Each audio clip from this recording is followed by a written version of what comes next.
The Order of the Phoenix movie, 2.5 hours. The Order of the Phoenix book, 26 hours when you make it an audiobook at 1x speed. It is 26 hours. It is the longest book in the entire franchise. So you can imagine that so much more happens. I'm going to try to talk about some of it in this video. I probably won't even get all of it. So, for one thing, Professor Umbridge is even worse. She is an HOE. Don't repeat that. We have young ears. And what's an HOE? I thought it was like an abbreviation for something. No, not an abbreviation. We're in the first 2 minutes of the video. I'm not allowed to swear. I see. Well, clearly you don't see. Well, I didn't see, but I see now. Yeah, cover the ears. She's the worst. The absolute worst. She interrogates. They compress all of her horrible things into like a 2-minute montage. Ugh. She interrogates Abby. Hates her. She wants. Abby, can you do that for the video? No. Okay. So she sucks. She kicks Harry off of the Quidditch team because he gets into a fight with Draco Malfoy. He gets into a little squabble, a tiny little squabble, and I don't think, no, she does kick off other people from the Quidditch team. So that's why there's no Quidditch in the movie. There's just none at all. Yeah, because they don't even show it. Yeah, they beat Slytherin in a game in the book, but there is no rest of the season. She interrogates all of the teachers. She's incredibly prejudiced. They show this a little bit in the movie, but she's notorious for hating giants, hating centaurs, hating werewolves. She's just racist as fuck, bro. She's racist as fuck.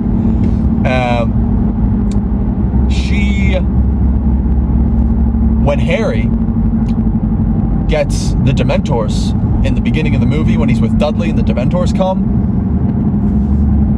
she was the one who sent those. She sent them so that she could get him expelled from school. I thought they were from Voldemort, because Voldemort has play with the Dementors. That's another thing about in the books that isn't really gone over in the movies. When Voldemort was first at power, he had all of the Dementors on his side. Makes sense, because Dementors are fucking the worst. When I see a Dementor, I think about,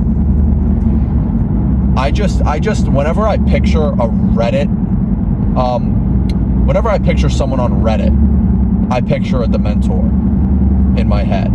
Just a big, shadowy, dark figure who just floats around the world. Anyway, she interrogates Professor Trelawney, gets her fired. That's in the movie. She interrogates the shit out of Hagrid, almost gets him fired. And also, I'd like to say that the centaurs in the end of the movie, when Hermione leads Umbridge to the centaurs, she doesn't do shit against the centaurs. In the movie, she overpowers them. And then Grop, Hagrid's giant of a brother, comes in to save the day. No. The centaurs are fucking G's, man. They are more intelligent than humans. They almost whoop Harry, Hermione, and Ron's ass before Grop steps in. Grop does not do shit in the book except for save Harry and Hermione and Ron from the centaurs. The centaurs do a bunch more work. Also, the DA Dumbledore's army, that army in quotes, it's a fucking Defense Against the Dark Arts class that Harry teaches. It's a lot more involved in the book. For one thing, they have these coins, and it's really cool. It's a really cool bit of magic, because if they try to communicate with each other in any other way, like through owls, through letters, through word of mouth, any one of those pieces of communication are liable to be detected by Umbridge. So they all have these coins. And the coins change, the letters of the coins change, and like they light up to alert members of Dumbledore's army of the next lesson. They're really cool coins. And actually, I believe Voldemort, it's kind of a similar magic to the Dark Mark that the Death Eaters use. I actually could be very wrong about that. But yeah, it's really cool. And the Defense Association, I want to say it, it's both. It's Defense Association and then Dumbledore's Army, DA. It stands for both things. But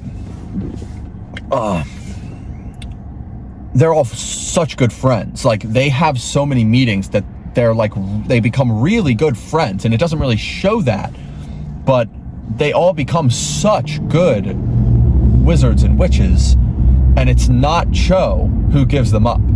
It's in the movie, it's Cho with the Veritas Serum. Umbridge gives her Veritas Serum. No. In the book, it is Cho's friend, who's just the worst. She's the worst. And Cho and Harry break up because Cho is low-key still wants a piece of that Cedric Diggory. She's crying all year over Cedric Diggory. It wasn't that funny of a joke, Abby. I liked it. You liked it? This is why we are together. Hickory dickory dock. The mouse ran around the clock. Got her good. So, yeah, she's just like hung up over Cedric, and she's trying to move on, but Harry's not really acknowledging that, and he's just like, why are you talking about Cedric so much, bro? We're on a date together, type shit. Next up, Harry and Sirius's relationship across the whole book series, but almost especially in this book, is like a huge deal. It's a little bit of a big deal in the movies, but in the books, he's like Harry's dad. They're like, he sees Harry as, he sees so much of Harry's father in Harry. He sees so much of James in Harry. And they're like best friends, man. It's like Harry finally has somebody out of Hogwarts who just genuinely cares about him and who is a part of his actual family. And when Harry is about to get expelled, facing expulsion for committing the crime of underage magic, for fighting off those Dementors, Sirius and Harry are discussing the idea of running off, at both of them being fugitives and just running away. And Sirius was almost upset when Harry didn't get expelled, because he was kind of excited for them to finally be able to spend time together. And in the third book, in the fourth book, Harry is writing to Sirius all the time. He's giving him so much advice from him. And Sirius is an incredibly skilled wizard. And it just makes it so much more heartbreaking when Sirius dies at the end of book 5. That was Harry's person. That he actually had a person. talk to and who he could always count on. And after Sirius dies, the rest of book 5 is just absolute grief. And from that part in the book forward, really from the end of book 4 forward, the series is so dark. It's not a children's book anymore. It's not a children's series anymore. It's the real, like, it's like welcome to the real world. It's very dark. And even in the movies, really, they even make the LUTs darker. Like, if you don't know about editing video, the LUT is kind of the filter, like an Instagram filter, but for film, for video. They make the LUTs darker and like greener. And yeah, the end of the 5th book is just absolute, like, the wording, the prose from J.K. Rowling is basically like, Harry cannot even think right now. He's so angry and overwhelmed and broken, and there's nothing he can do about it. It's vulgar almost, the grief that Harry experiences. I have more notes on this book. I have more notes. Dumbledore versus Voldemort. The fight, actually, I think was better in the movie. They did a really good job of fighting, of that fight. It's really cool. It's honestly my favorite fight in the entire series because it's the two most skilled wizards in the world fighting. And when Harry and Voldemort fight in the movies, it's just kind of like beams of light coming out of their wands. It's nothing like, it's no cool magic. But Dumbledore traps Voldemort in a water bubble that Voldemort cannot escape from. Voldemort turns into a fucking dragon. It's sick. Oh my goodness. Alright, we're good. Do we have anything more? Luna Lovegood, her dad writes the Quibbler. It goes more in depth into the lunacy, really, of Luna's family. And the Daily Prophet, especially in the book, and Rita Skeeter is helping a lot here, is framing Harry as just an absolute basket case, as a crazy person who just sees things so that they can get away with saying that Voldemort isn't back. And it's the Quibbler. It's Luna's dad's magazine. I think his name is Xenophilius Lovegood. It's Xenophilius's magazine, the Quibbler, that kind of puts Harry on the map type shit. Really puts the city on the map for Harry. And Harry gets to tell his entire recollection, his story of what happened. And this is what really transfers people who think Harry is nuts into genuine supporters of Harry. Next up is, and like they start to believe him. And next up is the line between Harry and Voldemort, that kind of a line between minds that Harry's able to access to see what Voldemort is doing. Voldemort starts possessing Harry, and he does it a little bit. He does it a little bit at the end of the 5th movie, but he's doing it a good amount in the book, like trying to get Harry to kill Dumbledore by possessing him and almost pulling it off. Oh, there's so much. Like, the book, like, they did a great job on the movies. I think they did an amazing job on the movies. It's like just that they didn't have enough time. They would have to make it maybe a series. Like, maybe this new series is gonna go into more detail, but like when you have a 2.5 hour movie versus a 26-hour audiobook,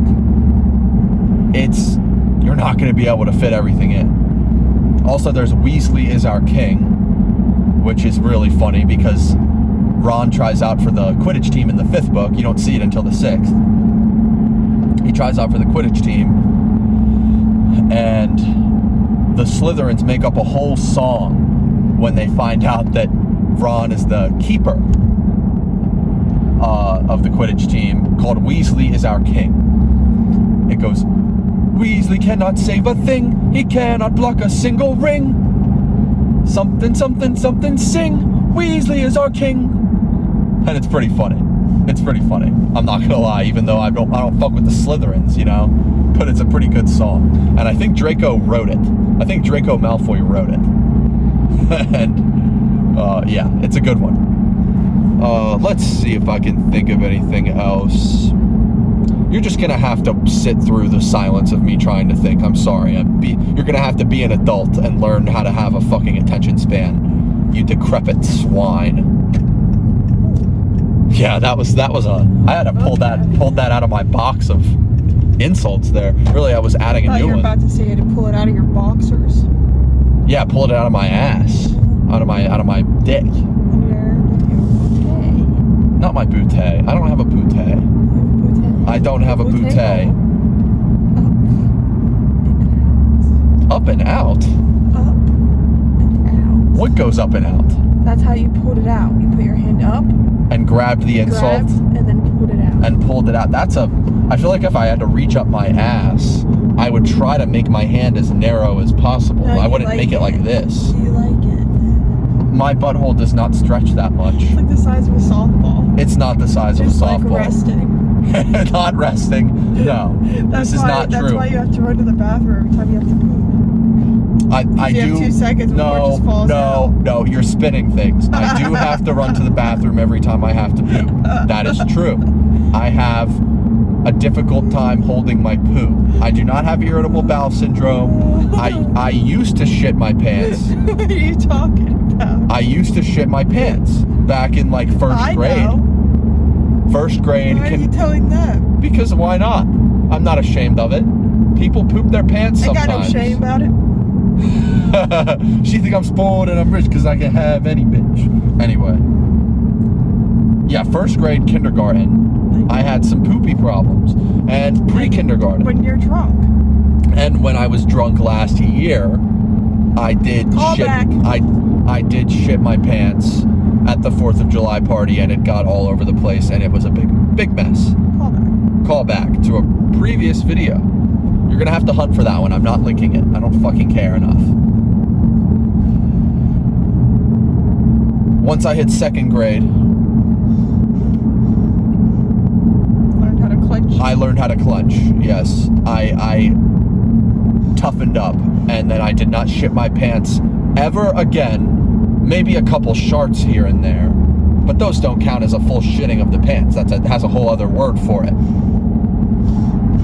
So depends on how bad the shart is. Not until summer of 2024 did I experience another shitting of the pants, and I'd like to say that doesn't count. 2024 doesn't count because I was drunk.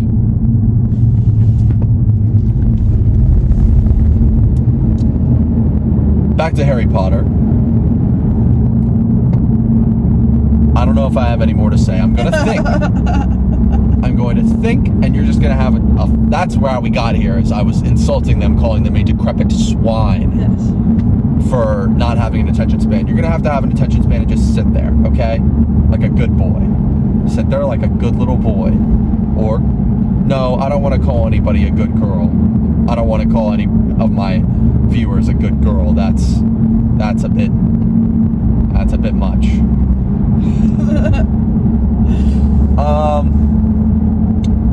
Tonks is a much better character in the books. It goes into much more detail. She's a metamorph magus, which means she can turn herself into anything, pretty much, into at least any animal. It's incredibly rare. Animagi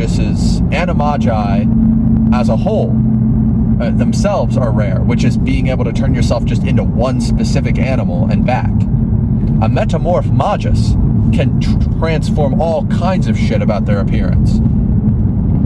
Tonks was like there's a very small scene in the movie where she's like giving herself a pig nose. She can change the color of her hair. She can, that was a cop. Hope they're off duty. Short for off duty, because I'm hip.